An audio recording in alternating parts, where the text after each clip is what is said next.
आपला आवाजचे मुख्य संपादक अतुल परदेशी सर। आपला आवाज मध्ये मी काम करत असताना मी नेहमी पाहतो की अतुल सरांमध्ये एवढा उत्साह असतो की कोणतंही काम हाती घेतलं की ते तडीच नेल्याशिवाय ते थांबत नाही।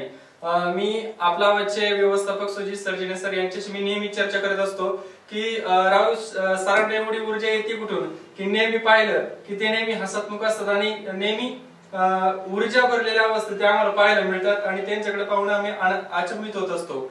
आपला आवाज आज केवळ उत्तर पुणे जिल्ह्याचा आवाज नसून तो एक महाराष्ट्रात पोहोचलेला आवाज आहे। नवे तर साता समुद्र पार जाऊन इतरही देशामध्ये आपला आवाजचे व्ह्यूअर्स आपल्याला पाहायला मिळतात। आपला आवाजची टीम ही एक अतिशय खंबीर टीम झालेली आज आपल्याला पाहायला मिळते। ती केवळ आपला आवाजचे संस्थापक अध्यक्ष मुख्य संपादक अतुल परदेशी सर यांच्यामुळेच। अतुल परदेशी सर यांचा आज 35वा वाढदिवस आहे। त्यांच्या या वाढदिवसाच्या दिनी मी अतुल सर हे दीर्घायुषी हो, तेच त्यांना शतायुष्य लाभो एवढीच ईश्वराजवळ प्रार्थना करतो। आप जीव हजारो साल, साल के दिन हो 50,000 एवढीच ईश्वर चरणी प्रार्थना करतो। धन्यवाद।